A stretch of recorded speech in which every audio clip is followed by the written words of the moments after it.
모두가 하루하루 시간을 보내면서 귀한 은혜 속의 삶을 우리가 새삼 느끼면서 새벽 기도를 시작하도록 하겠습니다. 묵도하시겠습니다.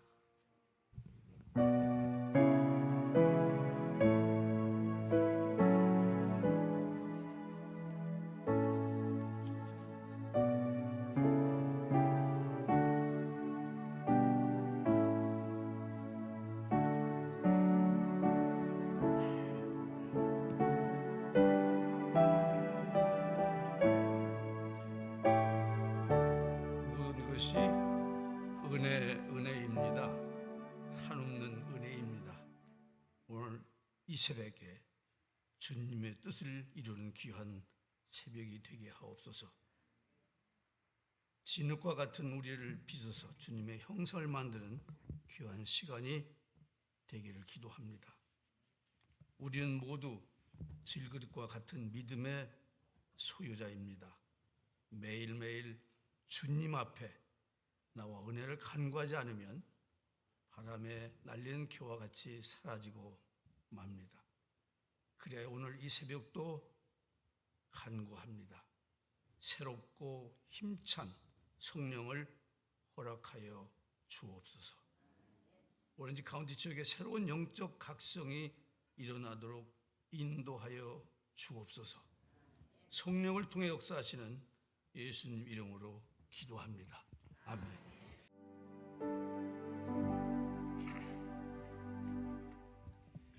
하나님 아버지, 은혜를 진심으로 감사드립니다. 이번 영성 대각성 성회를 통해 오렌지 카운티 목사님들, 장로님들, 그리고 여러 임직자들 이렇게 모여 말씀으로 기도로 새롭게 하여 주심을 감사합니다. 오늘도 갈보리 교회 장인수 목사님을 통해 환상을 보는 새벽 이슬 같은 청년들이라는 말씀으로 우리에게 갈급한 영혼을 채워주실 줄 믿습니다.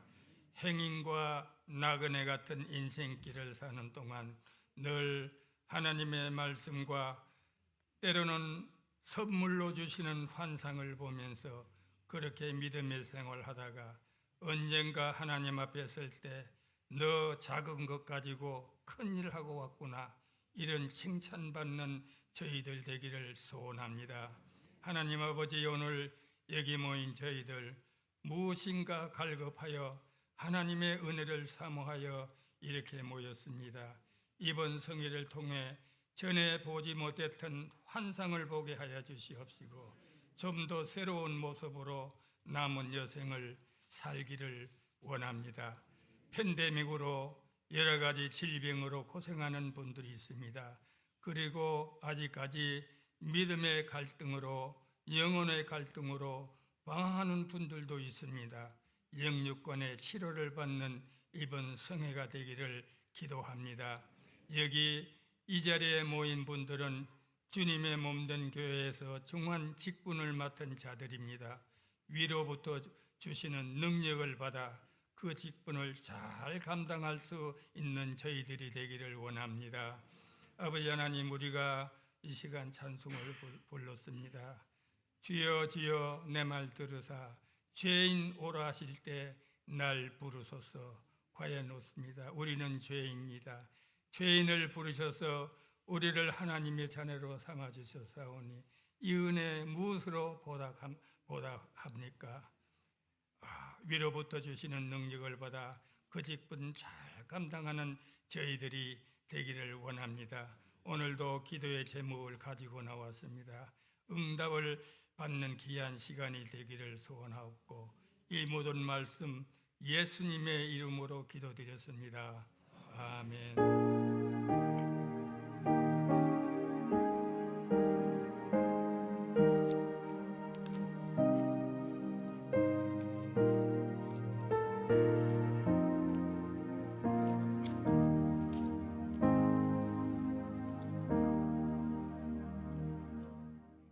감사합니다. 기도하신 주홍 장로님은 은혜 한인교회에 출석하고 계십니다. 오늘 성경 말씀 봉독해 드리겠습니다. 시편 110편 1절부터 3절까지입니다. 시편 다윗의 시입니다. 다 같이 합독으로 할까요? 여호와께서 내 주에게 말씀하시기를 내가 내 원수들로 내 발판이 되게 하기까지 너는 내 오른쪽에 앉아 있으라 하셨도다.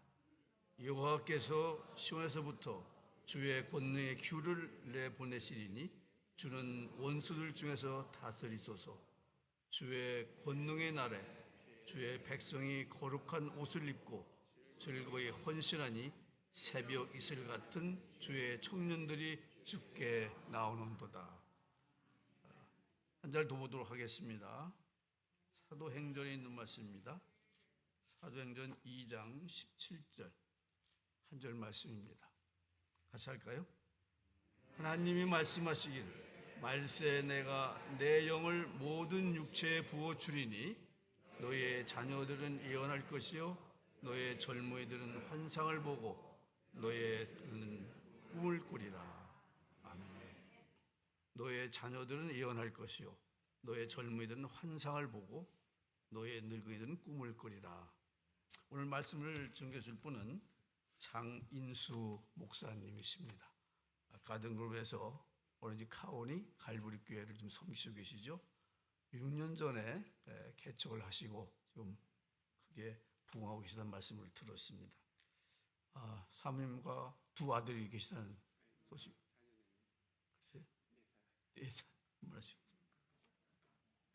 고맙습니다.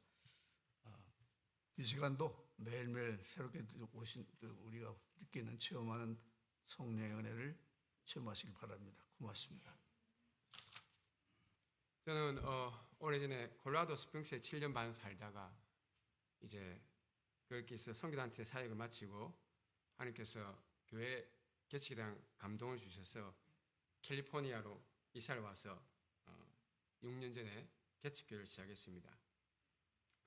제가 이 동네에 이사 올 때는 하나님께 순종하고 기도하다 오다 보니까 오렌지 카운티가 어딘지도 모르고 저는 이 지역이 다 LA인 줄 알았습니다.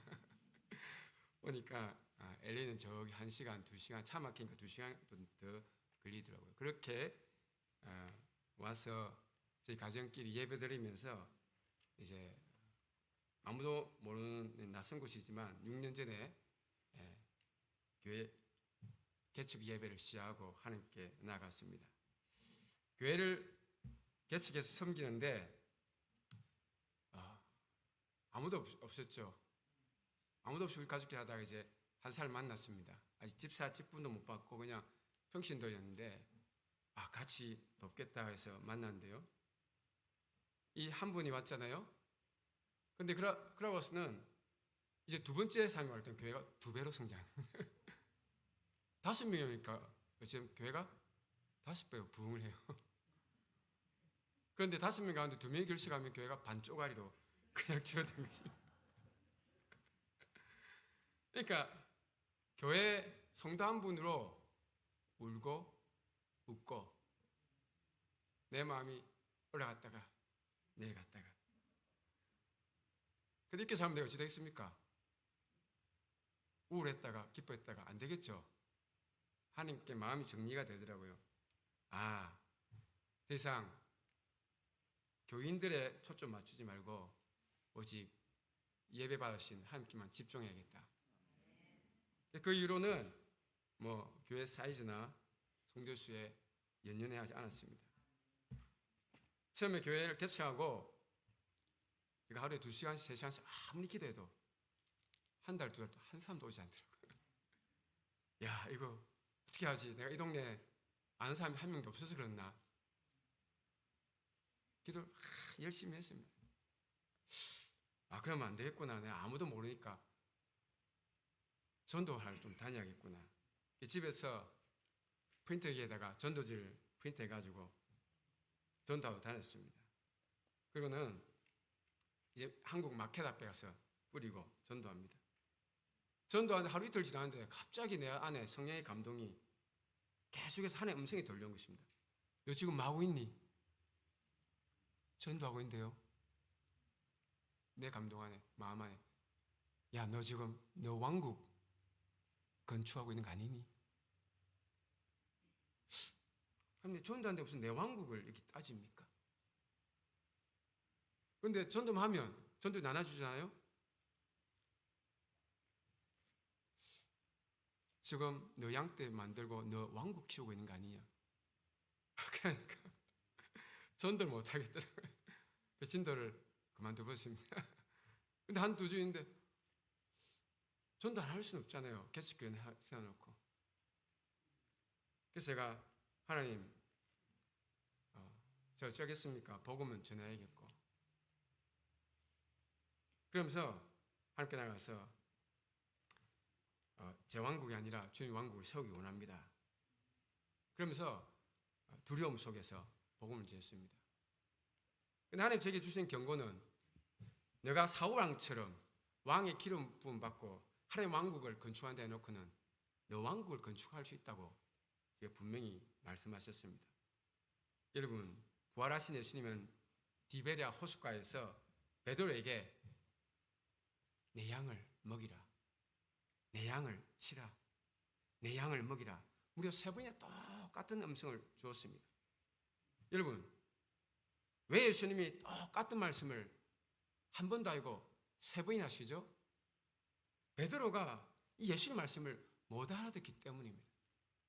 예수님 베드로가 자신의 양을 먹이는 그런 자가 될 수 있다는 것을 말씀하고 있는 것입니다.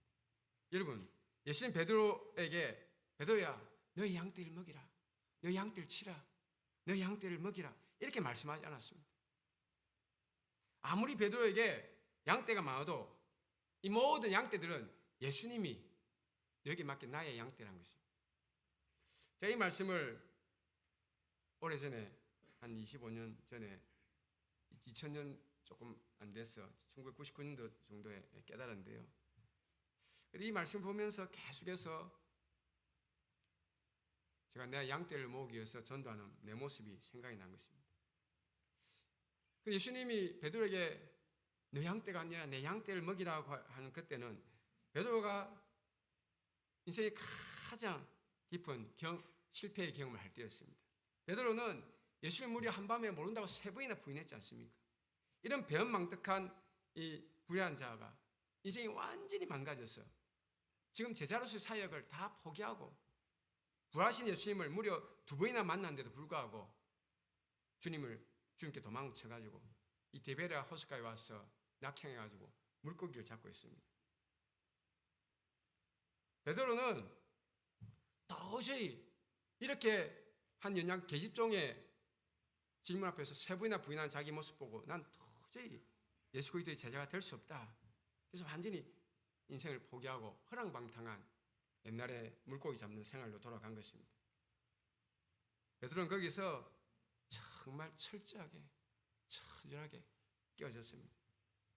예수님은 이렇게 인생이 완전히 망가진 베드로에게 나타나서 앞으로 내가 돌보는 양은 철저하게 너의 양이 아니다, 나의 양이라고 가르친 것이죠. 베드로는 자신이 철저하게 실패한 자가 되고 정말 부유한 자가 되었을 때 이제 앞으로는 어떤 양떼를 내가 돌보고 어떤 많은 영혼을 수확한다 할지라도 단 하나도 나의 의로 인해서 그건 성공이 아니다, 추수한 내 능력에서는 열매가 아니다. 베드로는 철저하게 하나님 앞에, 예수 앞에 깨닫는 것입니다. 여러분, 사실 베드로는 얼마나 영성이 뛰어납니까? 그 오순절날 한 번 설교에 무려 3,000명이나 뒤집어지고 성령 받고 구원받았지 않습니까? 이런 베드로가 열정적으로 사역하면 그런 수많은 양떼들 모으고 큰 교회를 건축할 수 있습니다. 하지만 그 때문에 베드로는 후에 변질될 수 있는 것이죠. 내가 나의 의로서 이렇게 많은 나의 양떼를 먹이고 내가 성공했다고 착각에 빠질 수 있는 것입니다. 내가 많이 전도했기 때문에, 내가 많이 기도했기 때문에, 내가 병자들을 많이 고쳤기 때문에, 내가 밤낮 쉬지 않고 뛰어다녔기 때문에 나의 목회적인 열정으로 이렇게 많은 양떼들을 모아서 오늘날 수많은 양떼들을 치는, 먹이는 큰 목자가 되었다고, 그래서 로마에까지 와서 복음을 전파하는 위대한 사도가 되었다고 얼마든지 베드로는 자신을 내세우고 자신을 자랑할 수 있습니다. 그래서 예수님은 베드로가 아무리 많은 양을 쳐도 자신이 기도했기 때문에, 베드로가 전기도 했기 때문에, 베드로가 열심히 했기 때문에 그 양떼를 먹은 것이 아니라는 것을 그의 처절한 실패 속에서 직접 예수님 가르친 것입니다.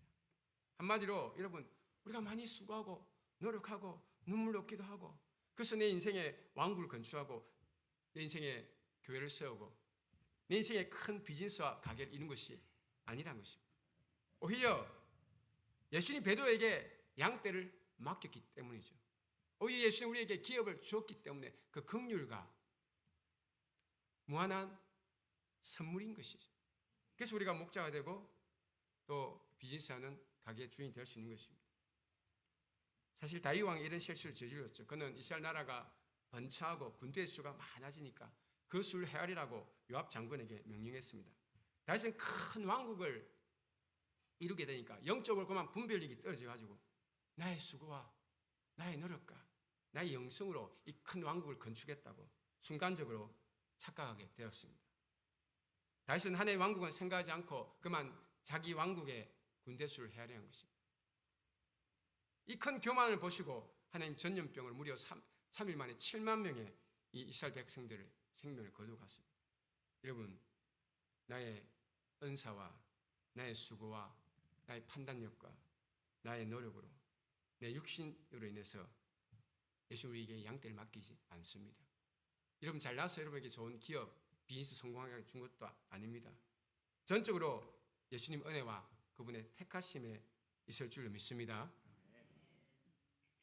더 이상 나의 수고와 나의 노력으로 이 땅에서 나의 왕국을 잘 건축했다고 여기지 마시기 바랍니다.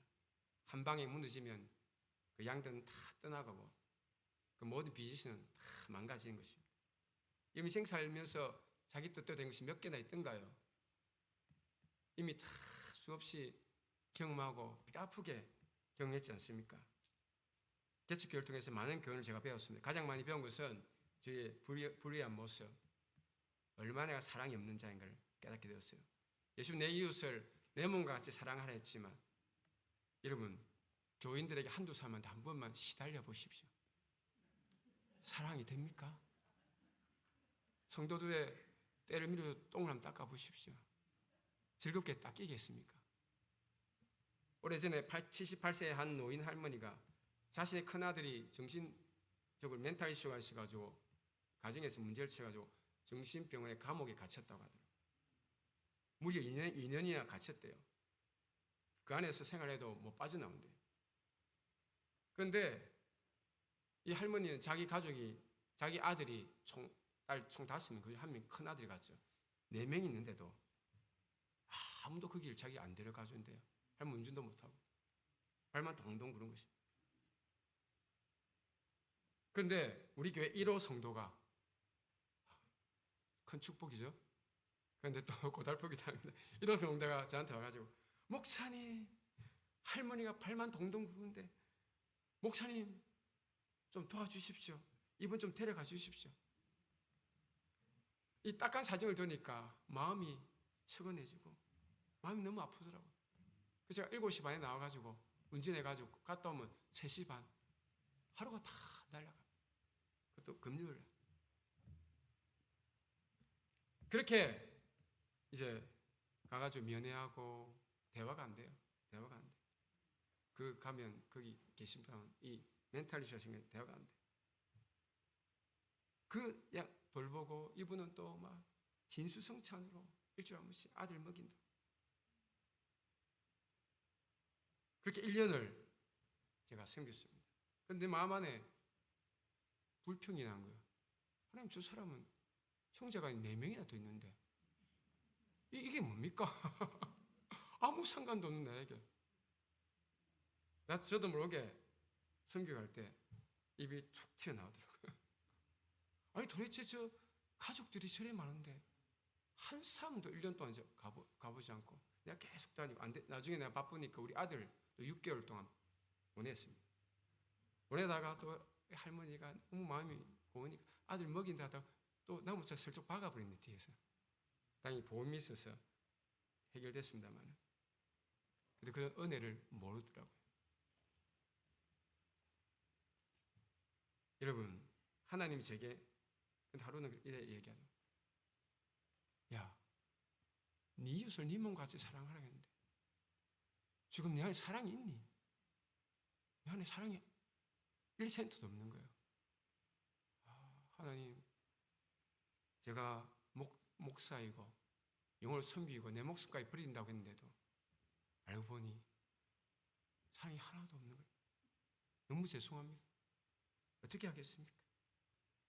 제가 더 노력하겠습니다. 그랬더니 그 이후로는 이 훈련이 끝난 것 같아요. 그 다음부터 그런 분들 안 하고 자발적으로 섬기게 하더라고요. 지금은 멘탈 이슈를 가진 분들을 기도하고 또 돌보고 함께 생활하고 있습니다.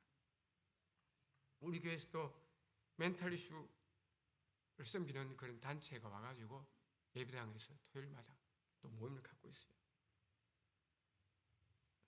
교회 개척하고만 3년이 지나갈 때 드디어 교회 새벽 기도를 할 수 있는 공간이 없어가지고 지금 6년 동안에 5군데를 옮겼어요.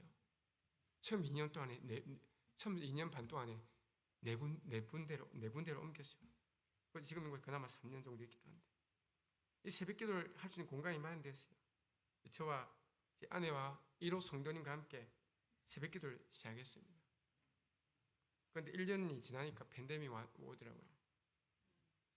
팬데믹이 왔지만 제가 계속해서 쉬지 않고 새벽을 깨우면 그 자리를 지켰습니다. 새벽에 기도한다고 몇 명 안 오는데 한 명도 없을 때 있잖아요. 그럴 때는 천군 천사들과 함께 야 천사들아 예배할지어다 함께 너희도 정신차리고 예배 잘 드려. 여러분, 하나님은 새벽의 하나님이십니다. 믿습니까? 시편 57편 8절에서 다윗이 내가 새벽을 깨운다고 했는데 새벽을 깨운 기도가 새벽 기도이죠. 시편 5장 3절에서 다윗은 하나님이 아침에 나의 소리를 듣고 아침에 내가 주께 기도하고 바라겠다고 고백하고 있습니다. 시편 83편 13절에서는 다윗은 여호와여 오직 내가 주께 부르짖사오니 아침에 나의 기도가 주 앞에 상달된다고 말하고 있습니다. 여러분, 새벽은요 히브리어로 샤칼인데 그 뜻이 뭔지 아세요? 간절하다는 뜻입니다. 자, 새벽의 뜻이 뭐라고요? 간절하다. 하나님을 간절히 만나기를 열망하십니까? 그럼 여러분, 다들 잠든 새벽 시간을 깨우시길 바랍니다. 우리가 첫사랑을 아내와 첫사랑할 때 밤에 잠을 자도 그녀가 머릿속에 와 있고 새벽에 나도 그녀한테 전화 걸고 싶고 온 마음이 그 그녀를 보고 싶은 마음이 꽉 들어차 있지 않습니까?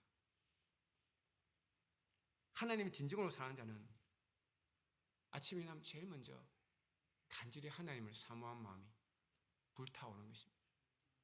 믿습니까? 홍해가 언제 갈라졌죠? 모세가 밤에 기도할 때 갈라졌습니까? 예, 새벽에 홍해가 갈라졌습니다. 새벽에 역사가 난 것입니다. 하나님 우리의 모든 가는 길을 가로막는 그 모든 장벽을 새벽에 깨뜨린 것입니다. 여러분, 기드온이 미디안 대군을 물리치기 위해서 함께 징조를 구할 때 언제 그런 징조와 표적이 나타났죠?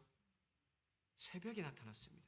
새벽에 솜돌 속에 물이 들어가 있는지 아니면 물이 말랐는지 그 표적을 보고 그는 분연이나 위기에 처한 조국 이스라엘 민족을 미디안 압제에서 구했습니다.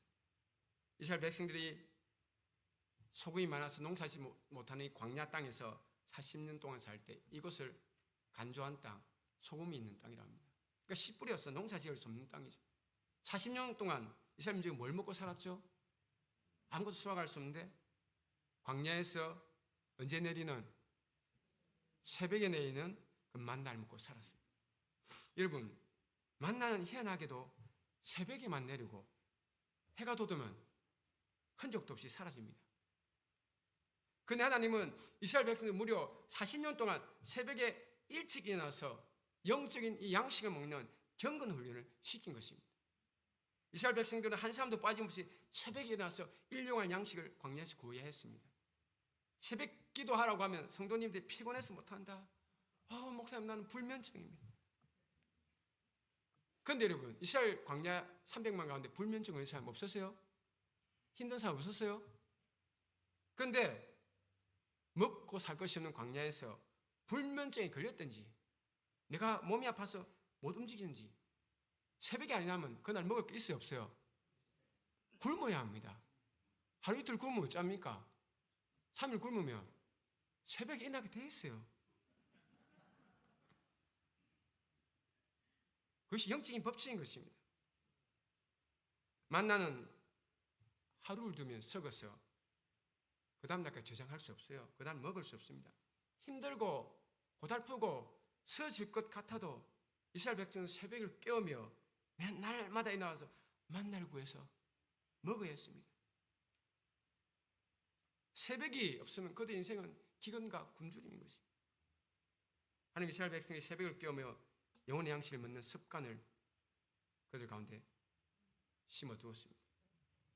우리는 새벽에 일어나 영혼의 양식 하나님의 말씀을 먹여야 할 줄로 믿습니다.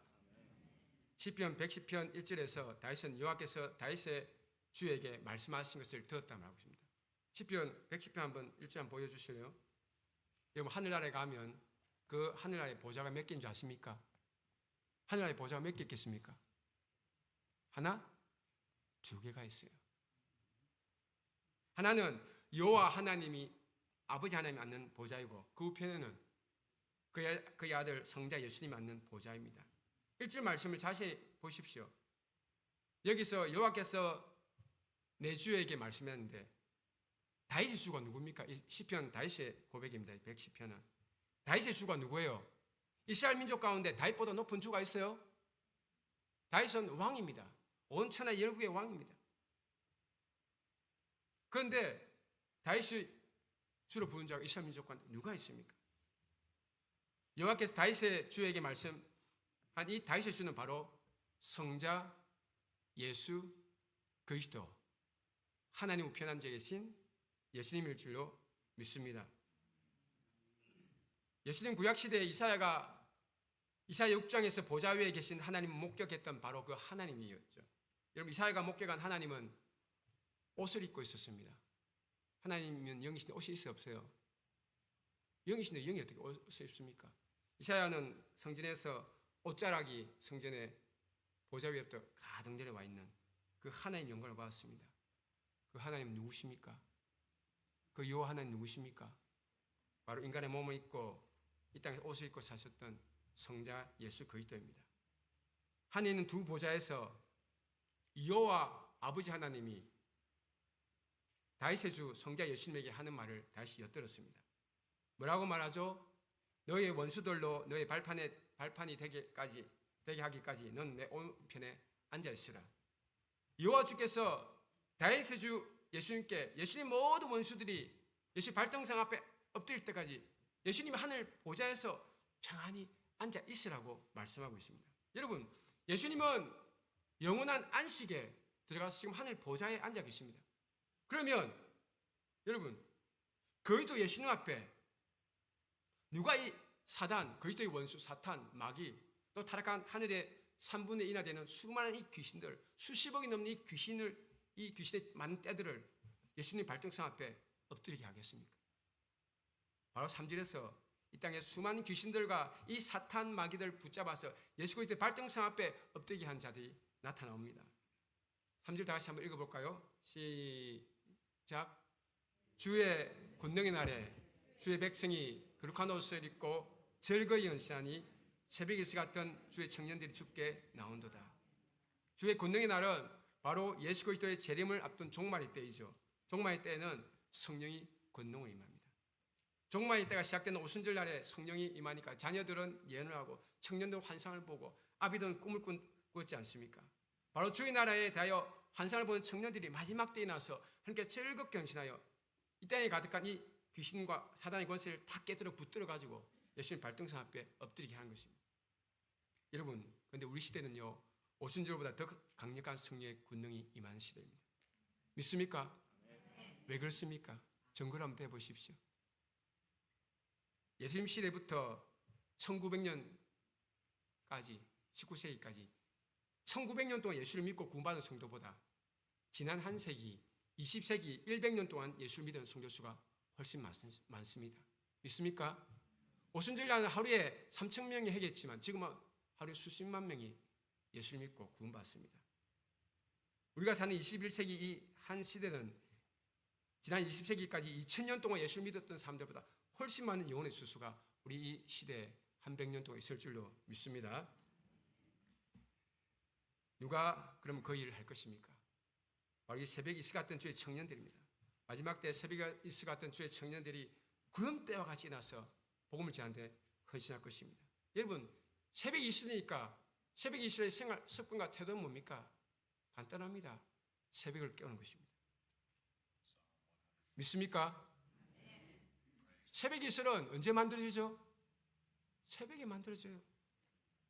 마지막 때 권능의 날에 거룩한 옷 입고 즐거이 주께 헌신한 이 새벽 이슬 같은 청년 전통적 두 가지 개념으로 주석학자의 해석을 합니다. 한 가지는 정결의 개념입니다. 새벽 이슬 같이 맑고 깨끗하고 정결한 백성들이 마지막에 부흥회 때 하나님의 헌신해서 사단을 붙들어서 예수의 발등상 앞에 엎드리게 한다는 것입니다. 그러나 또 다른 한 가지는 숫자의 개념입니다. 여러분, 새벽에 광야의 숯불에 알알이 맺혀 있는 그 새벽 이슬의 수를 한번 헤아려 본 적이 있습니까? 광야가 아니라 전 우리 집 앞에서 제 차를 한 번씩 바깥에 주차시켜요. 새벽에 새벽기도 하려고 나가보면 제 차 안에 그 차가 앞 유리 뒷유리 온 천지가 이슬방울인데 뭐 수천 수만 헤아릴 수 없을 만큼 완전 이슬방울로 내 차에 뒤덮여 있는 것입니다. 근데 이 새벽 이슬이라고 말하는 새벽 이슬은 팔레스타인의 그 광대 몇 시간을 타고 가도 끝이 없는 그 숯불 속에 맺혀 있는 수많은 이슬방울들입니다. 그 수가 억 단위를 넘어서는 헤아릴 수 없는 이슬방울입니다. 한 청년이 한국의 소양강 댐 거기에 교회 친구들과 함께 캠페인을 갔다가 한여름밤에 친구하고 얘기하다가 그냥 숯불 속에 잠이 들었습니다. 그런데 새벽에 너무 눈이 환하게 밝아가지고 눈을 떠보니까 저기 멀리 있는 가로등에 그 불빛을 먹으면 새벽 이슬들이 영롱하게 자기 눈앞에 환하게 비친 것입니다. 이 청년은 시편 110편 3절의 말씀을 기억했습니다. 마지막 때 이렇게 많은 새벽 이슬 같은 주의 거룩한 청년이 주의 나라에 헌신하겠구나. 여러분, 우리는 새벽 이슬 같던 이 주의 청년의 인생에 계수되어야 할 줄로 믿습니다. 지금부터 만 3년이 조금 넘은 때입니다. 새벽 기도한 가운데 이 시대의 청년을 위해서 기도했습니다. 하나님, 이 시대의 청년을 살려주십시오. 근데 마땅하게 기도 제목이 없더라고요. 그런데 성경에서 보니 오순절날 자녀는 예언할 것이요 청년들 뭘 본다고? 환상을 본다고. 그래서 하나님, 이 시대 청년들 너무 악해가지고 술과 담배와 마리아나와 여자와 게임과 도박 99% 다 중독되어 있는데 하나님 어떻게 하겠습니까? 이 청년들 우리가 말로는 안 됩니다. 하나님 직접 나타나서 환상을 보여주십시오. 한 호소했습니다. 그런데 그 기도를 드린 3개월 있다가 하루는 우리 집에 놀라운 일이 벌어졌습니다. 제 아들이 3명 있는데 그 중에 한 아들이 신앙의 갈등을 겪고 있었어요. 그때 나이가 한 22살 됐는데 저녁에 잠을 자려고 침대에 누웠는데 갑자기 자기 손이 올라가는 거예요. 무슨 일인가 보니 주님의 천사가 자기 손을 붙들고 있대요. 그건 자기를 데리고 천국에 간 거예요. 천국 가는데 보니까 천사가 갖고선 강에다 보트를 태우고 강을 쭉 따라가더래요. 약간 어두운 데를 지나다만 환한 천국이 나타나. 너무도 밝아가지고 보지를 못하겠대요. 근데 그때 우리 아들이 미국의 청년들 영어권은 감탄사가 전부 다 욕이에요. 감탄사가 전부 다 욕이에요. 그 감탄사를 욕을 탁 하려는데 아무리 감탄사를 욕을 하려도 너무 하나님의 영광이 안 나오더래요. 그래가 당연하지. 하나님 그렇게 임재가 있는데 어떻게 감히 네가 그런 말 할 수 있겠니? 이 시간 이후 제 아들이 180도 달려하셨습니다. 그리고 말하기를 구원은 내가 죽게 나온 것이 하나님 나에게 찾아오신 것이다. 그 1년 이후에 2020년 6월 25일 날 그날 아침에 사도행전 10장 20절, 21절, 22절을 묵상하고 있었습니다. 그 내용은 사도 바울이 에베소서 교회 개최하면서 내가 로마도 후에는 보아야 할 것이다. 바울이 스바나 땅끝 선교를 꿈꾸면서 로마를 선교 기지 삼아서 대서양 끝에 있는 이 땅끝의 스바나 지역까지 복음을 전하고 가려고 했습니다. 왜냐하면 땅끝까지 복음을 전하면 예수님 재림한다고 믿었거든요. 하지만 그때는 아메리카 인디안 사역을 몰랐어요. 아마 알았다면 바울은 대서양을 건너서 아메리카 인디안에까지 복음 전해 왔을 것입니다. 로마로 가려는 것은 복음으로 땅끝까지 가라는 의미였습니다. 그날 저녁에 갑자기 아들이 와가지고 아빠 예수님으로 내게 나타나는데 로마로 가라는 것이 무슨 뜻이야? 저는 아침에 묵상한 게 생각났죠.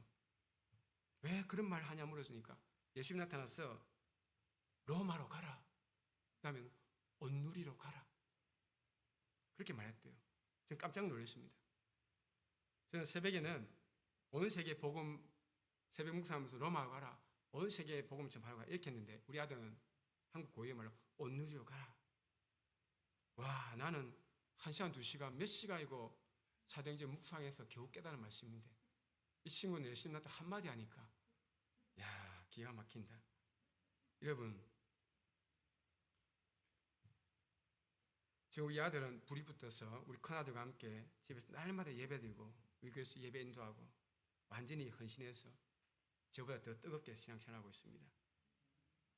여러분 그리고 몇 달 있다가 제가 청년 집회에 가서 청년을 위해서 기도하는 요청을 받았어요. 자 간단히 이 아들에게 인한 일을 나누고 청년들 위해서 하자고 하려고 하는데 갑자기 마이크를 잡는데 내가 감정이 되었습니다. 마이크 잡는데 마이크가 온몸이 벌벌벌 떨린 거예요. 순간에 나왔습니다. 뭐 뭐지? 잘못됐나? 근데 기도 인도에 또 마이크 잡아야 될 거 아닙니까? 마이크 안에 마이크를 잡아요. 또 몸이 덜덜덜 사시 떨려. 사시나무 떨린 것입니다. 할 수 없이 내려놓았어요. 감사하게도 제 신체는 하나도 타기를 잊지 않았어요.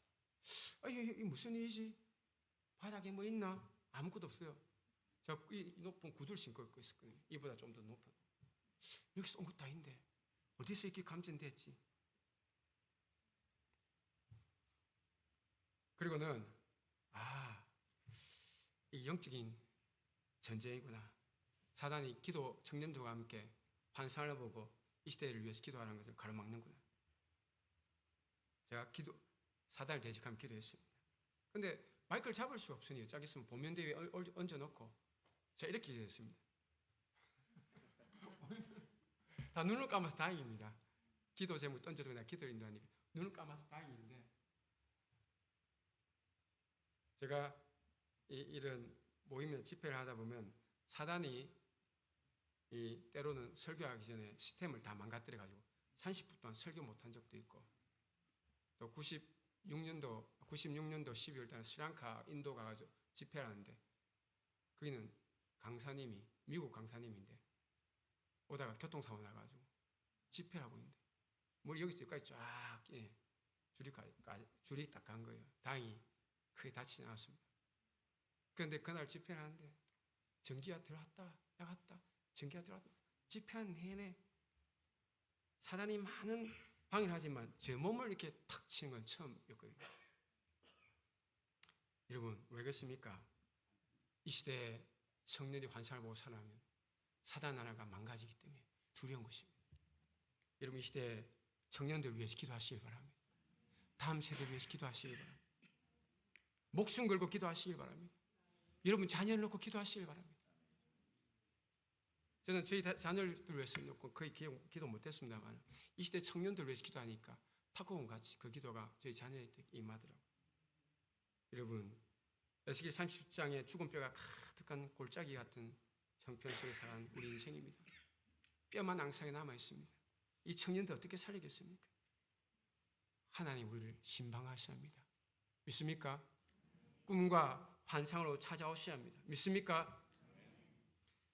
이 청년은 영적인 나이가 아닙니다. 이 일생 육신적인 나이가 아닙니다. 이 청년은 뭡니까? 영적인 나이인 것입니다. 여러분, 갈렙이 몇 살 때 기라 아르바 그인이 사는 헤브론을 정복하러 갔죠? 이 산지를 내게 달라고 몇 살에 시도했죠? 85세였습니다. 아브라함은 몇 세 하나님 언약이 비로소 성취됐죠? 그 나이 100세 때. 여러분 나이가 70, 80대여도 하나님 보시기에는 여러분이 영적인 청년일 줄로 믿습니다. 우리는 이 시대를 깨우는 기도해야 합니다. 꿈과 환상으로 역사해달라고 기도해야 합니다. 그러나 이 모든 역사는 새벽 기도에부터 시작된 걸 잊지 마시길 바랍니다. 새벽교는 새벽 이 시대에 할 줄 믿습니다. 이 기독교 문명이 지금 미국이나 유럽이 망해가고 있습니다. 이유가 뭔가 같습니까?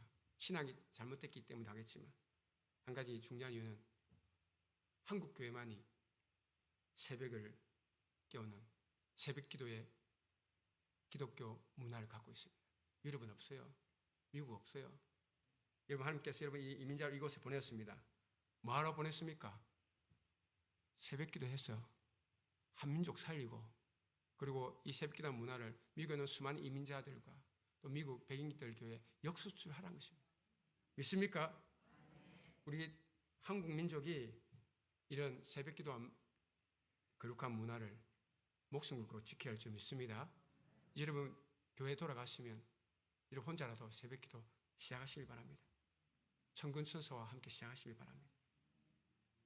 그래서 속기 이 시대의 모든 민족이 복음이 전파되고 예수 그리스도의 재림이 우리 세대에 볼 수 있는 그 영광이 있기를 주님께 축원합니다. 아멘. 주 예수여 어서 오시옵소서. 아멘. 주님 감사합니다. 영이 살아야 육신의 세계가 살아납니다. 이 세대를 놓고 축복합니다. 아버지 이 시대 우리 살려주시고 청년 세대를 살려주시고 우리 자녀를 살려주시고 미국을 살려주시고 한국을 살려주십시오. 미국이 살아야 전 세계가 살아납니다. 주여 이 민족을 이 나라를 살려주시옵소서. 우리 온 삶이 새벽에서 같은 거룩한 청년으로 주 앞에 드려져서 이 땅에 주의 나라 속히 임하기를 사모합니다. 지금은 독생자 예수 그리스도의 보혈의 은총과 아버지 하나님의 극진하신 사랑과 보혜사 성령의 내주하심에 동의하시고 우리와 교제하시며 하나님의 모든 영광 가운데 사로잡힌 바 되게 하는 은혜가 오늘 말씀을 듣고 나이를 불문하고 내 건강과 상을 불문하고 우리 자신을 새벽 일시 같은 주의 청년으로 드렸어. 이 시대에는 수많은 경관 산지를 취하러 나가길 소원하는 우리 오렌지 카운티 지역인 모든 식구들과 오늘 새벽에 참여 모든 주님의 권속들에게 지금부터 영원토록 함께 있을지어다.